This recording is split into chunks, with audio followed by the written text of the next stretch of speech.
Okay, so welcome everyone. So happy to be learning together again. This is the Poetic of Mishnah class. The class is being taught by Rabbi Dr. Avram Walfish and Rabbi Dr. Adina Sternberg. Today we have Rabbi Walfish with us. This class is part of Drisha's ongoing Mishnah project dedicated to the memory of a great lover and student of Mishnah, Rivka Rosenwein, Zichron Livracha. Just a few words about how we run the class. I'll send everyone an invitation to become a panelist. It means that you'll be able to show us your smiling face and also unmute yourself when the instructor invites questions. You can make comments verbally. You can also keep your video off if you're not able to share your video on while you're a panelist. Just keep yourself muted when you're not speaking. I'll help mute you when you're not actively speaking, but you can always unmute back. You can also engage with us here on chat or as a comment on Facebook. And with that, I'll turn this to you, Rabbi Walfish. Hey, thank you, Avie. Glad to be back. For those who were in last semester's classes, we focused there on the way in which chapters in Mishnah are put together. And this semester, we're going to focus on how larger units are put together. We'll do a couple of other things along the way. We're also going to try, in most of the classes at least, to touch on the Drisha's theme this semester, which is about Hasidim, pietism, and different attitudes towards pietism that you can find in Mishnah. You actually can see a kind of ambivalent attitude towards it in several places. So we'll have some opportunity to note that as we go along. Okay, so today we're going to talk about different types of ways in which the Mishnah redactor connects chapters to one another. Okay, and time permitting, we will examine three tools that the Mishnah redactor uses in order to connect different chapters. Okay, first we'll start off with is segue. We've seen segues within a chapter, and this time we'll see segues that connect successive chapters. Then there are more complicated, more sophisticated kinds, but in 8 sessions we can't do everything, so we'll stick to the simpler examples. Okay, let me get this up on the screen. Here we go. Okay, so we have Brachot chapters 4 and 5. Okay, this is the section of Masechet Brachot that deals directly with prayer. Okay, in my next class, which will be another few weeks, I'm going to use the term divisions. Okay, I call it in Hebrew chativa, which I think the best translation into English is divisions. Okay, I use that term to indicate when you have several chapters devoted to a particular topic, and very often these chapters will also have their own literary structure. So you have here the division of prayer within Brachot. First 3 chapters of Brachot are about Kriyat Shema. We will be looking at those chapters, B'ezrat Hashem, in my next class, in another few weeks. Then the next section, chapters 4 and 5, is about prayer. Then 3 chapters devoted to blessings over food.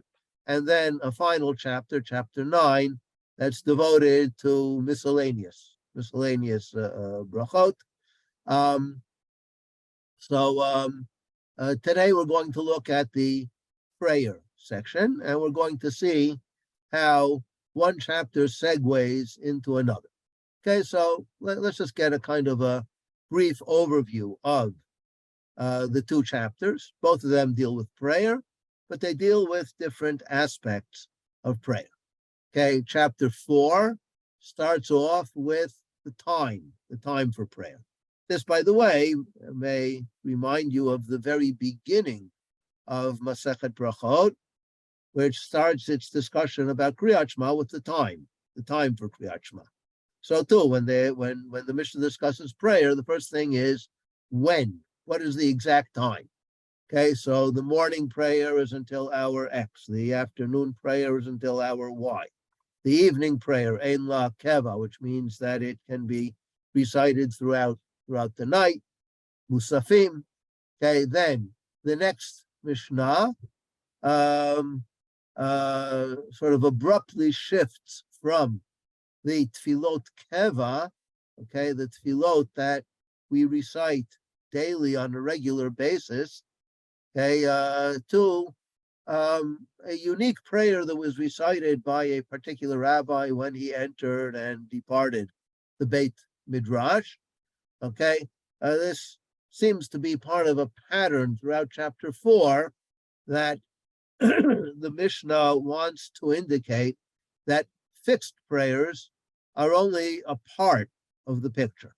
You have fixed prayers, which obviously exist because Chazal felt they had certain advantages, but they also have certain drawbacks, as a result of which Chazal constantly throughout the chapter see the need to balance the fixed prayers with what the Mishnah in this chapter calls tefillah tzara, short prayers, which seems to be a term for voluntary prayers or even spontaneous prayers.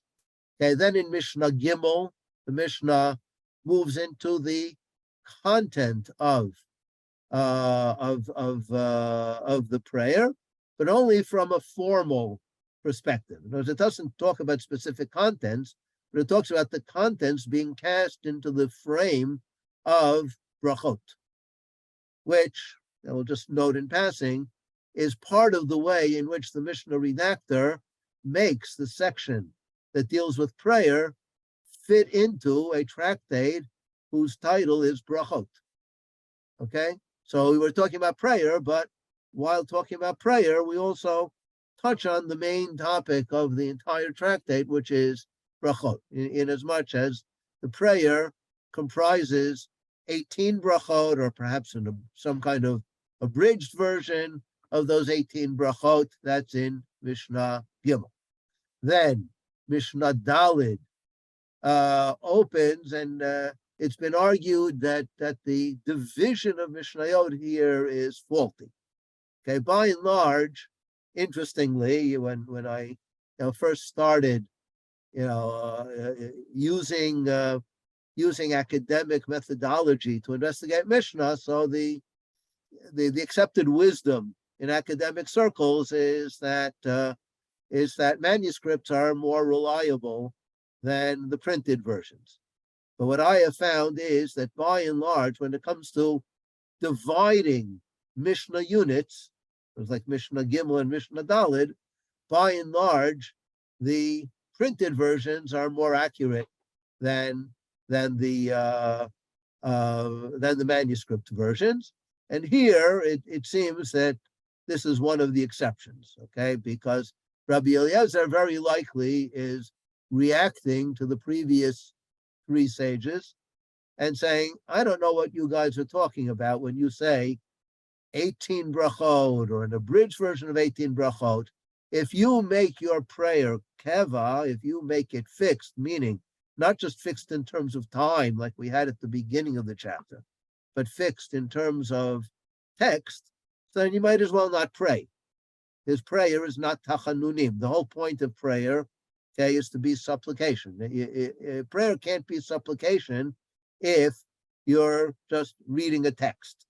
Okay, I'm sure we can all identify with that critique, even if we, his opinion, as I presented it here, has not been accepted. Interestingly, the Talmud tries to tone down Rabbi Eliezer's opinion in such a way that his opinion actually is accepted.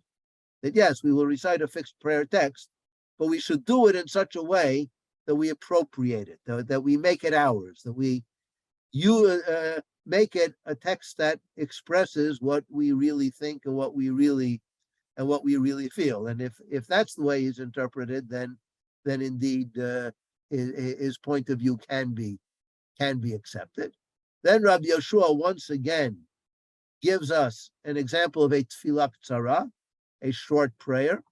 A short prayer when a person is traveling, he's journeying, and he enters a dangerous area. So then he doesn't have time to recite the regular prayer. He should recite a tefillah ktsara, an abbreviated prayer. Exactly what that abbreviated prayer is a matter of some discussion, not for here and now. Mishnah Hey then starts to talk about, it continues talking about someone who's praying while he's journeying, but in this case, it's a different issue. It's not that he doesn't have time to pray properly, so he has to abbreviate the prayer. He has time to pray, but the question is whether he can pray in the ideal fashion, which is to stand on the ground and turn himself facing Yerushalayim, or actually, as the Mishnah ends up saying, facing the Holy of Holies. Okay, and so so the Mishnah says, if you can dismount from the donkey, so then you should turn and face the Yerushalayim, or the Holy of Holies. If you can't, so then at least you should turn your head in the appropriate direction, as you're still riding on the donkey, but you let the donkey continue on automatic pilot, and you turn your head to face the direction you're supposed to be facing when you're praying. Okay, or if that too is impossible, at least direct your heart in that direction. You, your body, your face are all facing the wrong direction, but at least direct your heart in the right direction. Okay, so here it's interesting to note the term lechavein, okay, has the literal meaning of to direct. Direct in the sense of direction, a geographic direction. Okay, similarly in Mishnah Vav, a similar case. and then in Mishnah Zayin, we have something about Tfilat Musafim, and whether it's recited by an individual or only within the framework of a community. Okay, that concludes the chapter. So we're not going to get into how all of these themes interweave in chapter 4. That's an interesting discussion in its own right. But for our purposes, we'll just note that it's several different topics: time, text, format,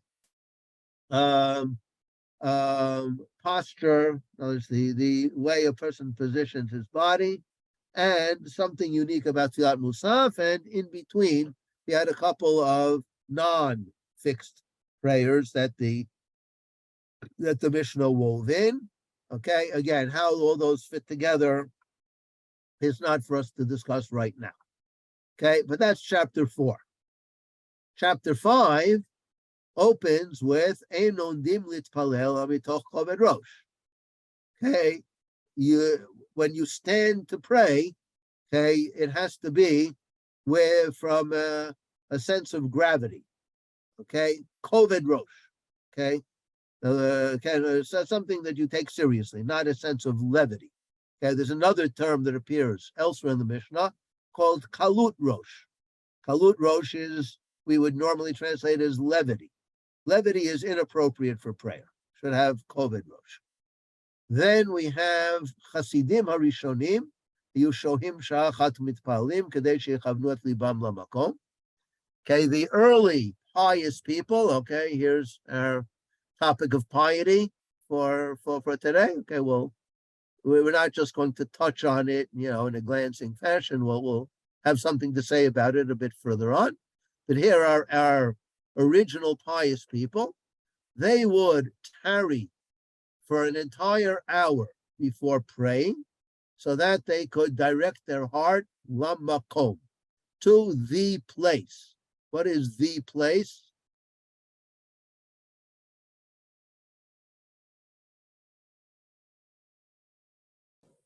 God.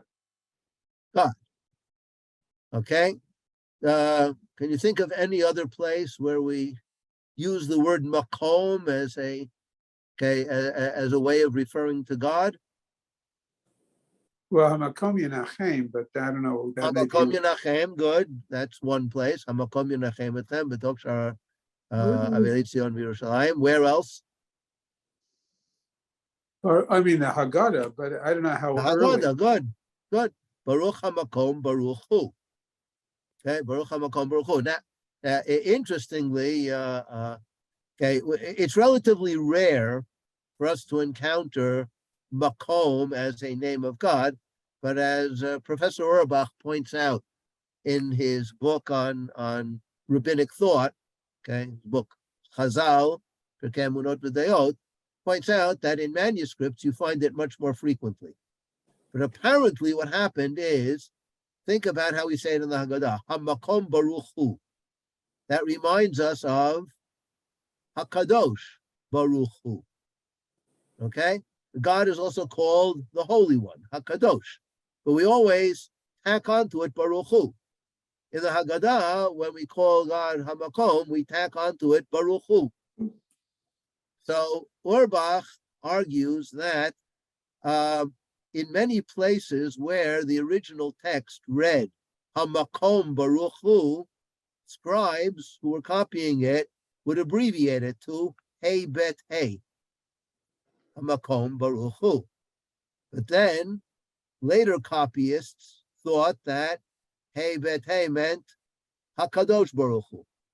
So what was originally called Hamakom Baruch Hu ended up being called Hamakom Baruch Hu. Okay, if we have enough time, we'll have something to say about the meaning of this name of God, why this name of God is appropriate over here.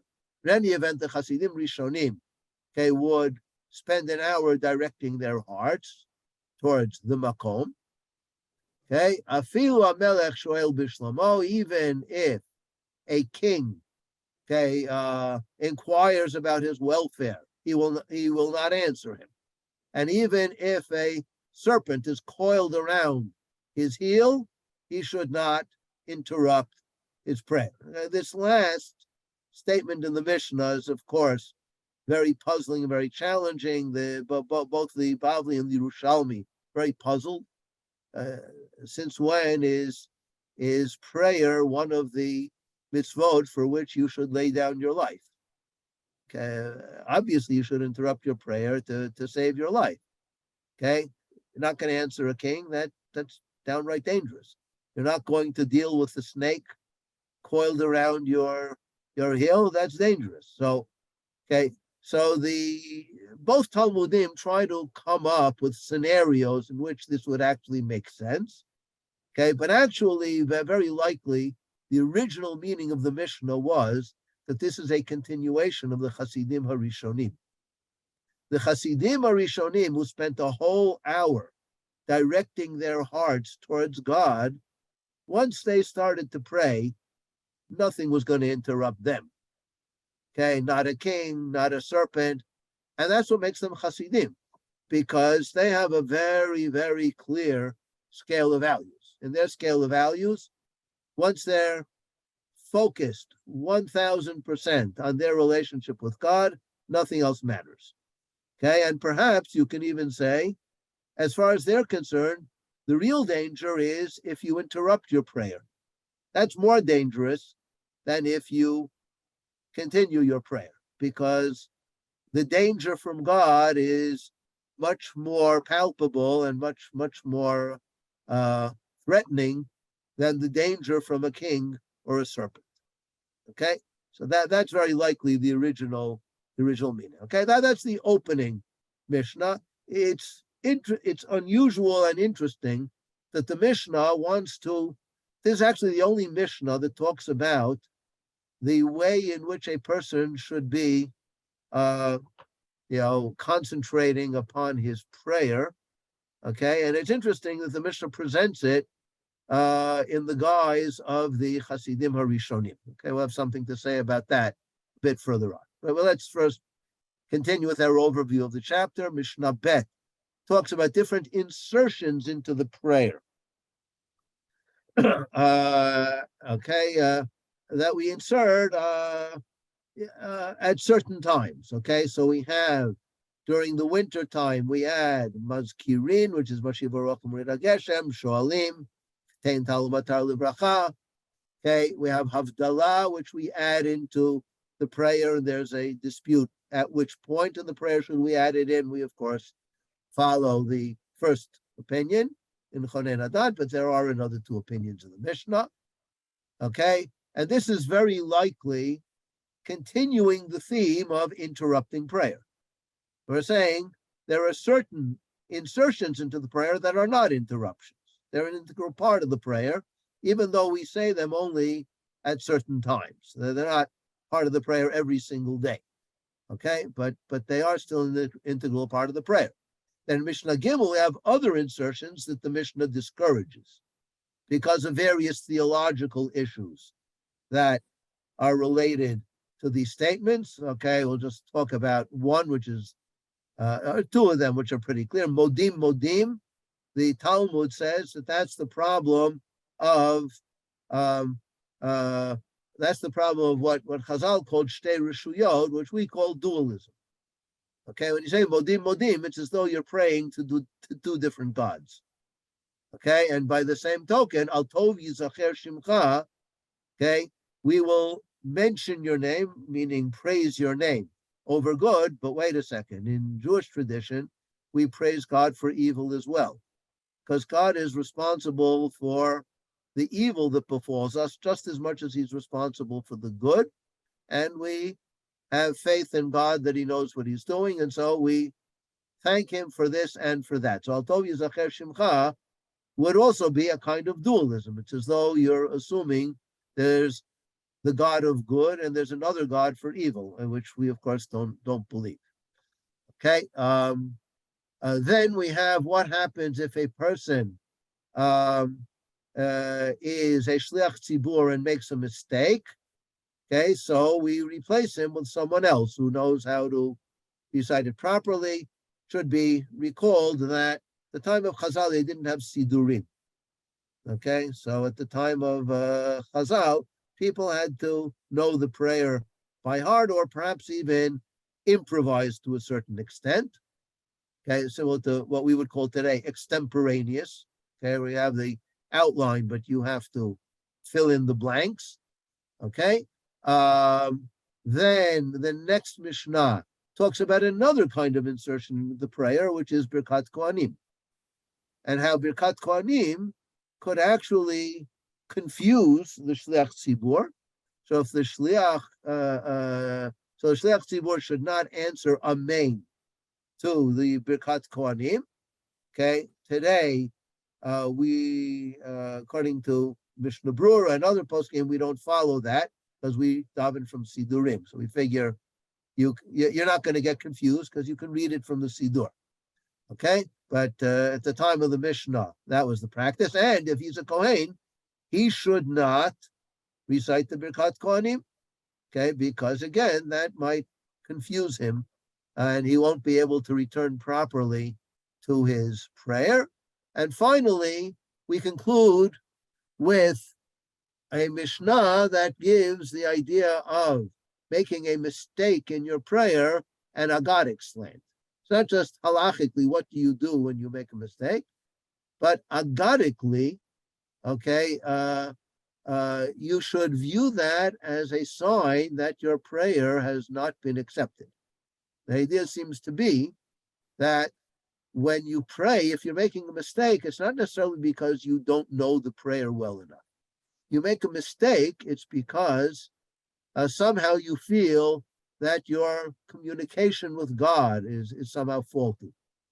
Okay, and so you're getting mixed up in your prayer because you feel that you're talking and God is just not listening to you. He's not responding the way you had hoped. And indeed, that's exactly what we have in the next case. Okay, and if he's a shliach tzibur, then we assume that what's being rejected here is not the individual, but the community, because he represents them. And Rabbi Chanina ben Dosa illustrates this point very clearly. Rabbi Hanina ben Dosa used to finish a prayer session and announce whether this person would be healed or would succumb to his illness. And the way he knew that was based on whether his prayer flowed properly. Okay, so it's clear that chapter 5 is focused here. It's clearer than in chapter 4 what the overarching idea is. There are two overarching ideas that interweave. Okay, one of them is the idea of concentrating on the prayer, illustrated by the Hasidim Arishonim. Okay, the second is when you insert things into the prayer. So you have to be careful, A, to insert things that are appropriate, and B, to insert them in such a way that they don't confuse you. They don't sort of distract you from the fixed prayer text that you're supposed to be reciting. And I think we can readily understand that there's a profound connection between these 2 points. Okay, the concentration and the interruption that you're not supposed to do. Certainly, Hasidim Arishonim took this to an extreme. Okay, and the policy about how one inserts different ideas into prayer. Okay, so none of these are the same as the topics that were addressed in chapter 4. However, the Mishnah creates an interesting connection between the end of chapter 4 and the beginning of chapter 5. What's the connection?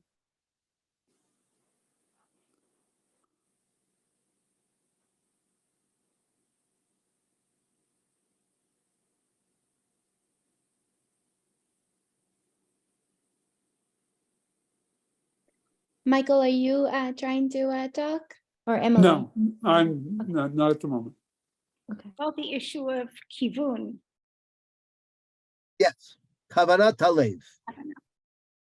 Okay, the term kavanat halev is a segue that connects the 2 chapters. Okay, so you have in chapter 4, Mishnah 5 and 6, you have Yechavenet Libo, Keneged Beit Kodesh HaKodashim, and at the beginning of chapter 5, you have Kidei Sheyechavnu et Libam Lamakom. Okay, so now we should first note that in each chapter, the term Lechavenet Halev appears in a way that's appropriate for that chapter. Because in chapter 4, Yechavenet Libo means what? Direct your heart in what sense?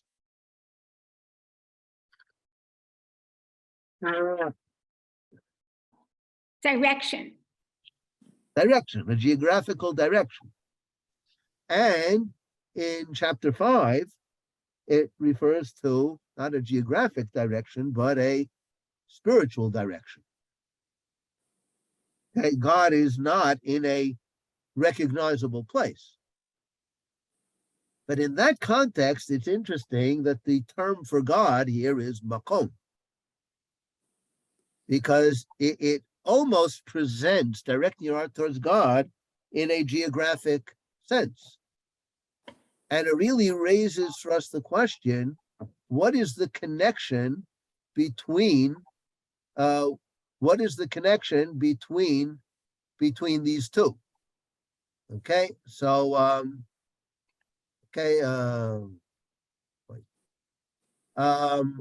okay, so here, if you look at this chart here on your screen, okay, you'll see this is one of 3 connections that I've noted. One of them is Yechavenet Libo Keneged Beit Kodesh HaKodashim, as opposed to Kidei Sheyechavnu et Libam Lamakom. Okay, now one is talking about a geographic direction, the other is talking about a spiritual direction. But are they connected, or are they 2 separate things? Well, in chapter 4, the Kodesh HaKadoshim is not there. I mean, we assume this is a post-Korban Mishnah, so So it's almost striking. Direct your tefillah to a place that isn't there, that has been destroyed, yet your imagining is still there. And I mean, I'm not sure what to do with this. I mean, they're both directing to something. It's a geographical, or it's more almost ideological in both. Okay. Any other thoughts as to how they're connected? Okay. Both of them, in other words, even the geographic one is not quite as geographic as I portrayed it, because you're directing your heart towards, something that's somewhat, intangible. Okay, what else? What else can we say about the connection? Okay, let me ask you another question. Why are we supposed to direct our heart to the Beit Kodesh HaKodashim? Place of God. So, Right. Now, there could be other explanations of that, but I think the Mishnah seems to be orienting us towards that explanation. That, okay, you should direct your body, or at least your face, and if not that, at least your heart, to the Beit Kodesh HaKodashim, because that helps you to connect to God. Okay, let's think again about the Hasidim Arishonim. For them to direct their hearts to the place, and now that term "the place," I think, emerges that much more starkly. They visualize God as having, as it were, a place, and they're directing their hearts to it. But how successful are they directing their hearts towards that place? Let's just think for a minute. How long did they spend directing their hearts in that direction? It took quite a while.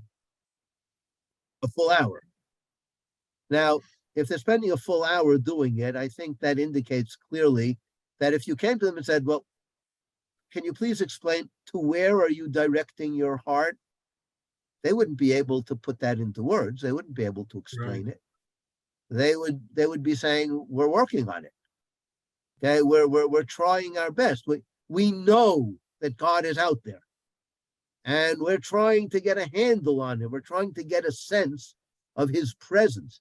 That's what makom means, the divine presence, like the Beit Kodesh Kodashim is a very particular place, and that's open to everybody. Everyone can try to connect to God on the least sophisticated level by saying, oh, God has a house.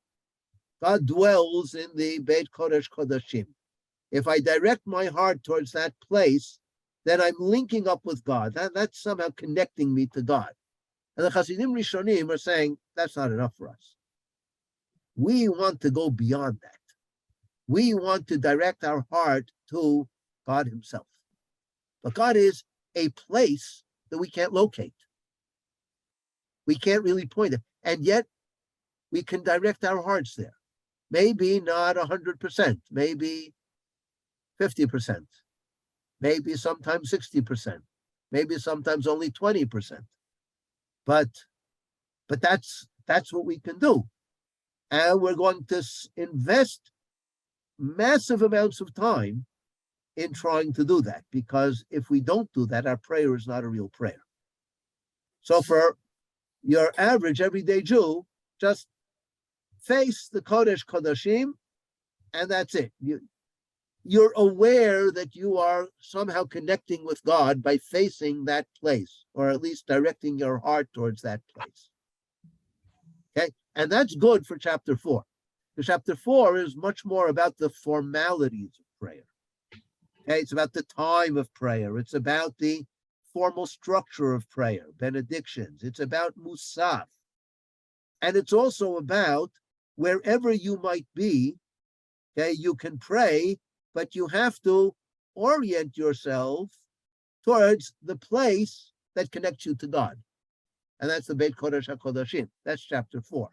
That's on the formal level, and that's open to everyone. Chapter 5 raises the ante to the point where it's almost inconceivable. Okay, that's why it's only the Hasidim Harishonim. They're there because they illustrate to us what a real prayer should be about. Okay, now, since this is an aggadic Mishnah, it's not, it's not telling us we have to do that. No, none of us is expected to spend a whole hour before every prayer in order to emulate the Hasidim Harishonim. But I think the point of the Mishnah is, but we should be emulating them, each person on his own level. Every one of us should be inspired by the Hasidim Harishonim to spend a little more time directing our hearts to a place that we can't really define, the place that we can't really locate. Okay, and here I pointed out in the third parallel between chapter 4 and chapter 5 that the word makom, okay, that's the name of God at the beginning of chapter 5, appears in several places in chapter 4, okay, in the sense of a place where you pray. You pray in this place or you pray in that place. You pray in a makom sakana. You pray in a Beit Midrash. You pray musaf in a community that has a chever ir, that has a minyan of 10. Right? So makom, which throughout chapter 10 tried to sort of ground you in terms of your prayer, root you in something tangible and concrete to give you a kind of grounding for your prayer, and also directed your heart towards something else that's tangible, Beit Kodesh HaKodashim. Chapter 5 actually is raising the ante and telling you, no, there's another makom, beyond all the makomot we had in chapter 4. Okay, the makom that connects you with God himself. But that's challenging to the point of impossibility. Okay, and if you have the spiritual prowess, virtuosity of the Hasidim Harishonim, then you'll spend a lot of time trying to achieve that, even if you don't fully succeed. And for the rest of us, we will hopefully take inspiration from that. There's another connection between chapter 4 and 5, and that's the term shagrat filato, a very unusual term that appears only in 2 places, one of them in chapter 4, one of them in chapter 5, but discussing that will take us a bit too far afield. But we did see how the language of chapter 4 and of chapter 5 connect the 2 chapters, perhaps suggesting that the formal aspects of prayer and the essential spiritual aspects of prayer are not as far removed as we might think. That maybe the 2 of them are supposed to feed into one another. Maybe they're supposed to combine with one another in some sense. I'll leave you with that thought for this example, and we'll move on to the next example.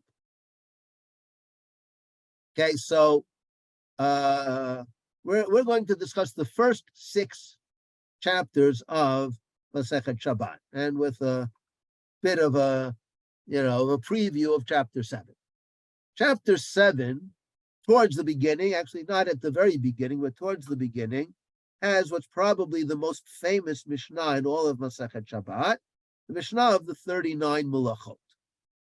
Okay, and many have pondered why that is. Why, if the 39 Melachot would seem to us to be such a central feature of what Shabbat is about, why did the Mishnah not get around to discussing those 39 Melachot until the second Mishnah of chapter 7? Okay, but be that as it may, that's where that appears. And starting with chapter 7, the Mishnah embarks upon an analysis of different Melachot. Okay, what are the definitions and parameters of this Melacha, of that Melacha, and so on, running through basically till chapter 15. Okay, through chapter 11, Melechet Hotza'ah is the main Melacha that Masechet Shabbat discusses in this section. Okay, and then afterwards, from 12 to 15, several other melachot. Interestingly, not all the 39. Okay, but several of the melachot are discussed starting with chapter 7. Okay, now what goes on in the first 6 chapters? Okay, so one of the keys to understanding what goes on in the first 6 chapters is a phenomenon not quite unique, but almost unique in the Mishnah. And that is, okay, there is a phenomenon in Mishnah called anaphora, which means that different chapters open with similar terms, sometimes identical terms, or sometimes very similar terms and language. But usually, anaphora connects 2 chapters. In the case of Masechet Shabbat, there are 4 chapters, not exactly successive chapters. It's chapters 2, 4, 5, 6. So 4, 5, 6 are successive chapters, but chapter 3 intervenes in the middle, okay, between Bama, Madlikin, and the other 3, okay? And of course, chapter 1 doesn't open with Bameh, okay? So you have chapters 2 through 6. 4 of those 5 chapters open with the term Bama. Bama Madlikin, Bama Ein Madlikin. Bama Tomnin, Bama Ein Tomnin. Bama Bema Yotza, Bama Eina Yotza. Bama Isha Yotza, Bama Eina Yotza. Okay, so now, let's, before we proceed with other points that we'll need to take a look at in order to understand what the Mishnah is doing here, let's just look at these 4 bama. They actually divide up into 2 pairs. Okay, anybody discern the 2 pairs, these 4 chapters?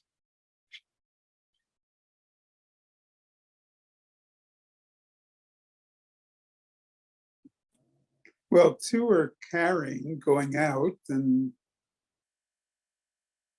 the last Right. 2. Right. So Hey and Vav are about carrying things outside the home, outside the Rishut HaYachid.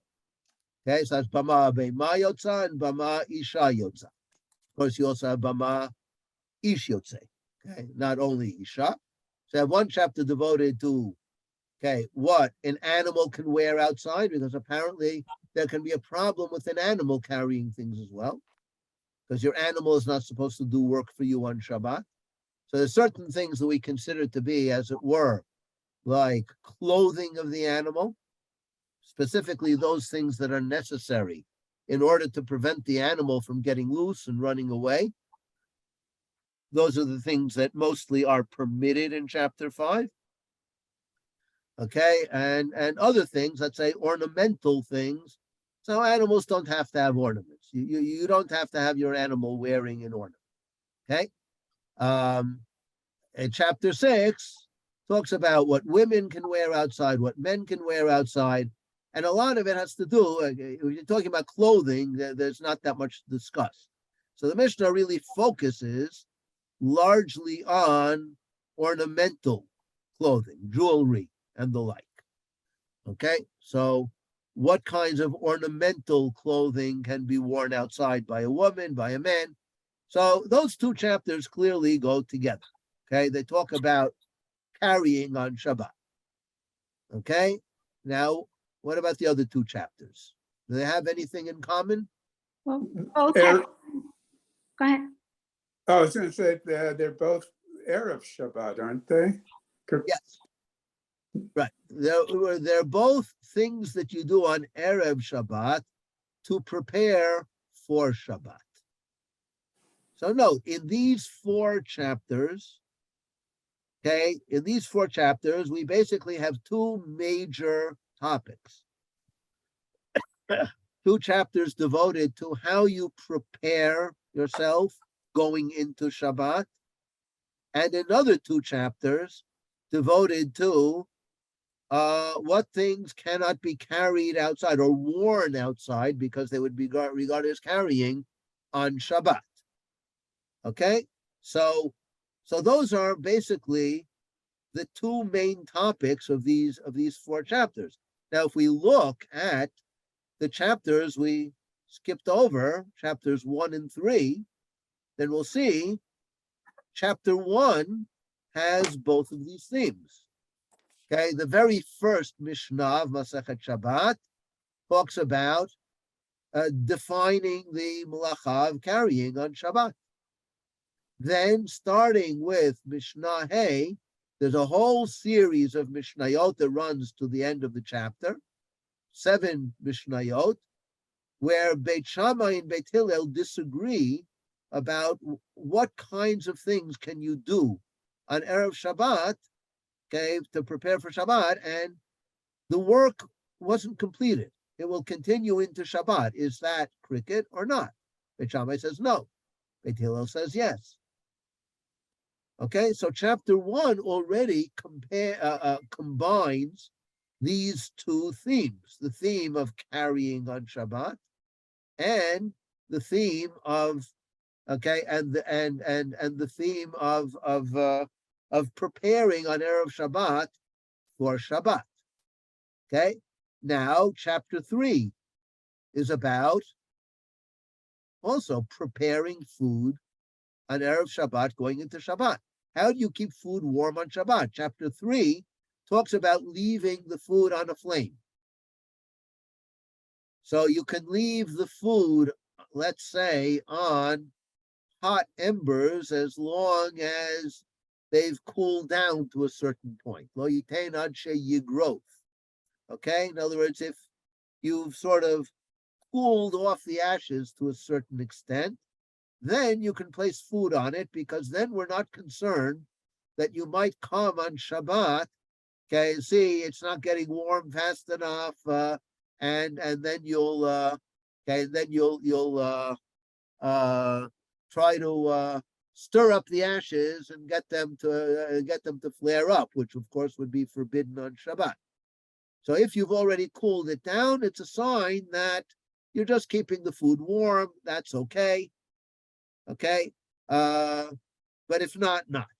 And the rest of the chapter also is devoted largely to keeping the food warm on Erev Shabbat going into Shabbat, and to some extent also some of the laws of warming up food on Shabbat, and even cooking food on Shabbat. Let's say cooking it without a flame, okay? Cooking it with the sun, and other kinds of things like that, okay? So chapter 3 is also dealing with preparation for Shabbat. And let's further note, chapter 7, I mentioned already, after presenting the 39 malachot, what's the malacha that's going to take up the next 4.5 chapters of the Mishnah? Hotzah, carrying. That's exactly what was discussed in chapters 5 and 6. So it seems that it's not at all by accident that the Mishnah presented in these 4 chapters of Bameh, presented these 2 topics. The topic of preparing for Shabbat, that's chapters 2 and 4, and certain forms of carrying on Shabbat. But here it's interesting to note that the carrying on Shabbat that's mentioned in chapters 5 and 6 is different from the laws of carrying on Shabbat that are discussed starting with chapter 7. Because when we talk about what can the animal wear outside and what can the woman wear outside, I think in a certain sense, what we're really talking about is how do you dress up for Shabbat? So in a certain sense, chapters 5 and 6 are also preparing for Shabbat. But it turns out that preparing for Shabbat has to take into account basically 2 or 3 major areas of halakha. One of them is a flame, dealing with the flame. That's chapter 2. One of them is heating up food. That's chapters 3 and 4. And the third one is, what things are you allowed to wear outside on Shabbat? Because if there's something I can't wear outside on Shabbat, when I get dressed up on Erev Shabbat for Shabbat, I'll have to avoid wearing those things. So on a certain level, I would say the Mishnah is interweaving these two themes. It's saying that the prohibition of carrying on Shabbat and the requirement of preparing properly for Shabbat, and preparing properly involves, among other things, preparing in such a way that I'm not running the risk that I'll forget myself and do forbidden acts on Shabbat. So part of that is, don't, on Erev Shabbat, put on items of apparel that you wouldn't be allowed to wear outside on Shabbat. Not a good idea. Okay, it's a dangerous idea. Okay, so I think, okay, these 4 chapters, okay, that's how the Mishnah hints to us that yes, there is different themes that are presented and different topics presented in the first 6 chapters of Shabbat, but the line of thought that seems to connect them is a line of thought in which not carrying on Shabbat and preparing yourself on Erev Shabbat for Shabbat, and particularly in terms of how you deal with fire and with eating up food, okay, those issues are interwoven. Okay, the Mishnah thinks it's very important to interweave those themes. Okay, there's more to be said about how these themes are interwoven, but I'd like to have an opportunity to look at our third example. Okay, so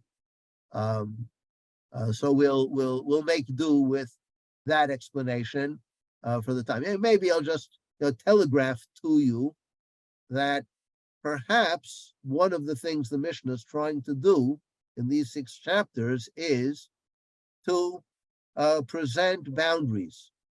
To say, when you enter Shabbat, you have to be clear about your boundaries.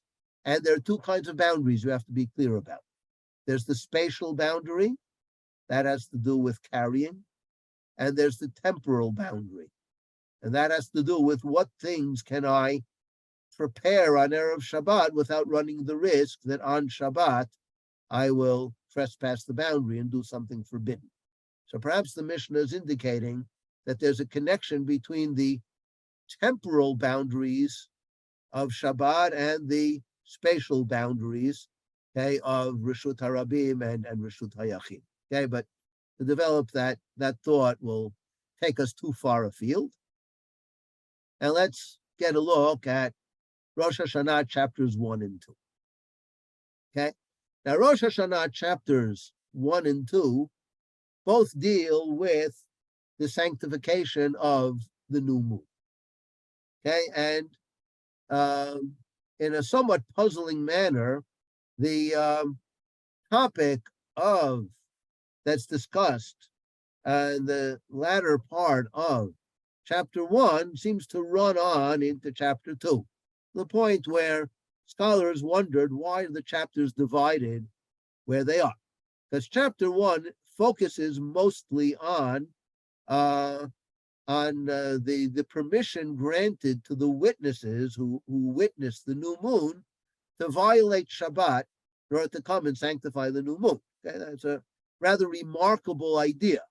Okay, so it's you would think the sanctity of festivals is not as great as the sanctity of Shabbat. So why should you violate Shabbat in order to ensure that you sanctify the festivals properly? Okay, that would seem to be a question. The answer given by the Mishnah at the end of chapter 1 is from a pasuk. Okay, let's look at the Mishnah at the end of chapter 1. Okay, it says, I'm looking at the latter part of the second line of Mishnah Tet. Shal mahalach laila vayom mechalulin et hashabat yotzin leidut hachodesh shenamar ele moadei Hashem asher tikru otam b'moadam. Okay, if you can get to the Beit Din within a day's journey, in other words, in time for them to sanctify the the new month on the right day, okay, you won't come a day late, in which case it would appear that there's nothing to be done about it. Okay, then we apply to that the pasuk, Ele moadei Hashem asher tikru otam b'moadam. Anybody locate what's the key word that the Midrash is picking up on here? What word tells me that I can violate Shabbat? Tikru. Oh, dude. B'moadam, correct. Okay. Okay, and it's a similar drasha that teaches me that you violate Shabbat to do a Brit Milah on the 8th day, because the Torah said by Yom HaShmini, you have a fixed time. It's a similar drasha that teaches me that the Korban Tamid is offered on Shabbat because it says Lakriv li b'moado. Wherever the Torah insists on a specific time for a given mitzvah, the Torah is thereby indicating that if that time falls on Shabbat, you will violate Shabbat in order to carry out that mitzvah. So sanctifying the new month, which involves also sanctifying the festivals that occurred during that month. There's an earlier Mishnah taught us that it's only for Nisan and Tishrei actually that we do that. We only violate Shabbat for Nisan and Tishrei, which are the 2 months which determine when the festivals will fall. Okay, Sivan isn't included because Shavuot doesn't depend on Rosh Chodesh Sivan, it depends on Rosh Chodesh Nisan. Because once we start counting the Omer on the 16th of Nisan, that will determine when Shavuot will be, no matter what calendar date it works out to be. Okay, and the time of Chazak will work out to be the 5th, the 6th, or the 7th of Sivan. It doesn't matter. It will always be the 50th day from when you started Sfirat HaOmer. Okay, so that's what teaches me the principle that the witnesses would even violate Shabbat in order to make it in time to the court. Now, the next chapter opens with additional cases where the witnesses are violating Shabbat. And that's why some have wondered, why the chapter is divided in that place. Not a topic we'll be able to look at, but we will say something about what you can find if you look into it. What we will look at instead is the epiphora.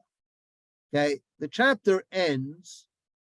Okay, the chapter ends with the famous story of the confrontation between Rabban Gamliel and Rabbi Yoshua. Rabbi Yoshua supported Rabbi Dosa ben Harkinas, who thought that witnesses who seemed clearly to have made a false statement, witnesses said, we saw the new moon, okay, on the first day, in other words, the night of the 30th, okay? Every month will have either 29 days or 30 days. So if the new moon is sighted on the night of the 30th, then that's a 29-day month, and the 30th becomes a 1-day Rosh Chodesh. If, on the other hand, okay, the new moon is not sighted until the night of the 31st, so then you will have a 30-day month, and Rosh Chodesh will be on the 31st day.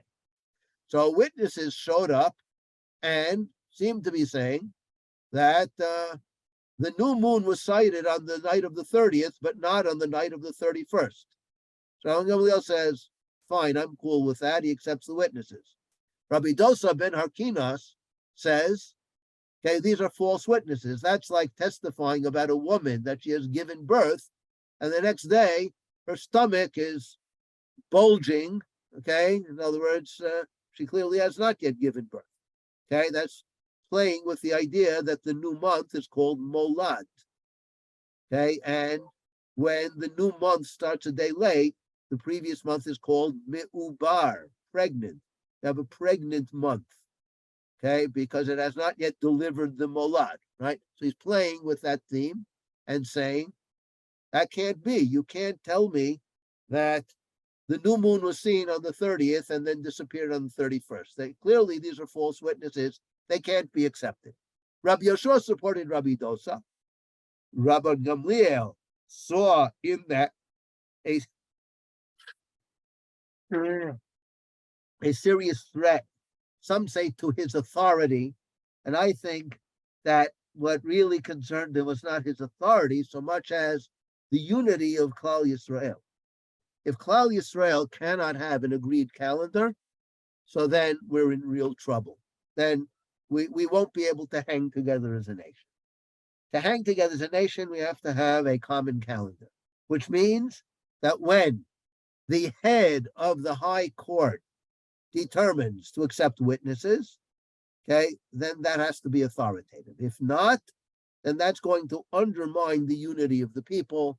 You'll have some people observing the festival on one day, some observing it on the other day, and the unity of the people will fall into disarray. Okay, so he decrees upon Rabbi Yoshua that he has to come on Yom Kippur. It turns out that this was on Rosh Hashanah that the witnesses came. They came to determine what Rosh Hashanah is, and so Rabbi Yoshua thought Rosh Hashanah should be a day later because he didn't accept the witnesses. So that means that Rosh Hashanah will be a day later, as a result of which Yom Kippur will be a day later. And Rabbi Gamliel says, on the day that you think is Yom Kippur, you will journey to me in Yavne carrying your staff and your money belt.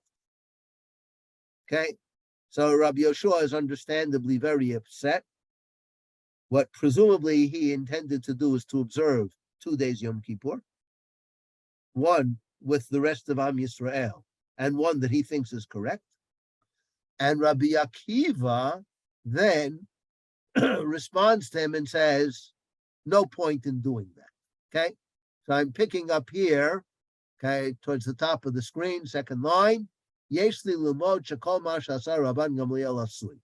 Shene'emar, Eile moadei Hashem mikrai kodesh, asher tikru'u otam, ben bizmanam, ben shelo bizmanam, ein li moadot ela elu. A typically audacious rasha by Rabbi Akiva. He takes the pasuk, Eile moadei Hashem mikrai kodesh, asher tikru'u otam. He lops off the last word. What's the last word of that pasuk? Moadam. B'moadam. We saw it at the end of chapter 1. He lops off that word, which says you have to do it at the right time, the accurate time. That would seem to support Rabbi Dosa and Rabbi Yoshua, who are very insistent that the time Rabban Gamliel thought couldn't possibly be the right time. Astronomically, it's impossible. But he leaves out that word, and what does he substitute for it in his drasha? Ben bismanan, ben shelo bismanan. Regardless of whether it's at the right time or the wrong time. Isn't that the exact opposite idea of b'moadam? And then Rabbi Akiva goes on to add a drasha about another word in the pasuk. Ein li moadot ela elu. Ein li, who says li? Who is the subject of this term li? Who is it referring to?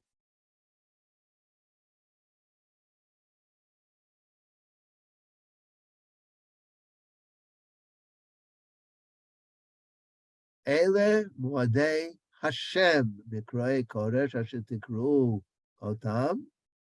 Ben bizmanam, ben shalom bizmanam. Ein li is talking about God. I have only these moadot. And Rabbi Akiva is also dashing the word ele. Ele moadei Hashem. God doesn't know of such a thing as there being a 2-day yontif. There are no 2-day yontifs in heaven. There's one Yom Kippur. And what is that 1-day Yom Kippur? Ben bizmanam, ben shalom bizmanam. How does Rabbi Akiva do this? How does he leave out the word b'moadam and replace it with the words ben bismanam, ben shalom bismanam? So I think the answer is, and this seems to emerge from parallel sources, that he darshans the words asher tikra'u otam. The moadot are what you declare. God says, what are my moadot? What are moadei Hashem? Moadei Hashem are the ones that you declare. I follow your lead. You declare what day is a moed, I'll follow along. And if they made a mistake, so God will play along with the mistake. What about the word b'moadam? I think the answer takes us back to chapter 1. B'moadam taught me something very specific.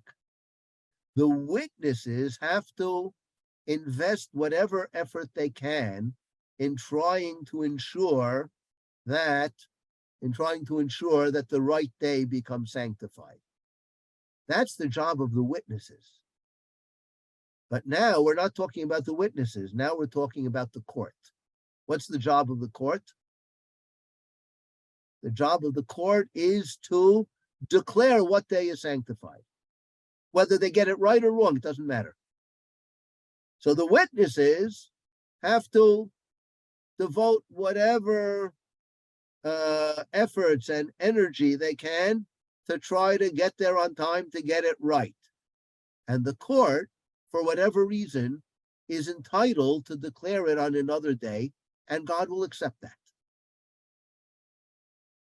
Now, what's remarkable about these two chapter endings is both of them quote the same pasuk, but they quote the same pasuk in ways that not only are apparently contradictory in terms of the content, but seem to be apparently contradictory in terms of the theological message. And this seems to be the big dividing line between chapter 1 and chapter 2. Chapter 1 focuses on the witnesses.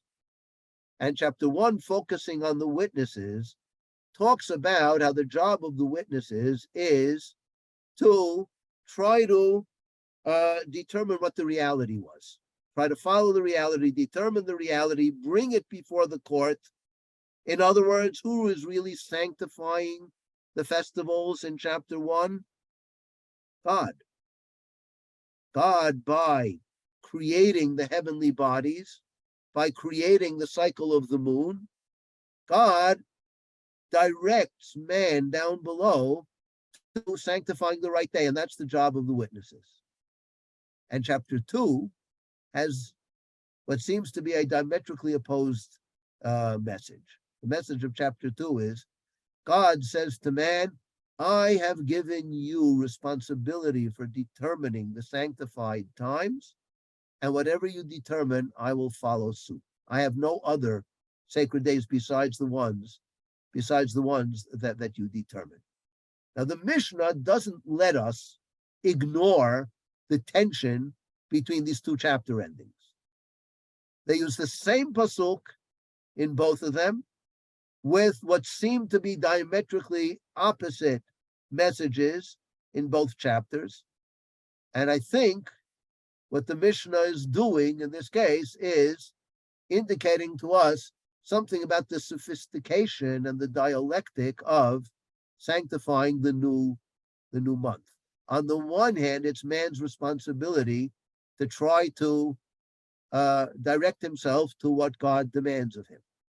And on the other hand, it's his responsibility and authority to determine whatever he sees fit to determine, and God will play along. And somehow, these two ideas not only don't contradict one another, but actually, on some level, complement one another. Thank you all for listening. Okay, does anyone have any questions or comments? No? Okay, so thank you so much, Rabbi Walfish, and thank you so much to everyone who joined us today. We really appreciate having you as part of our learning community.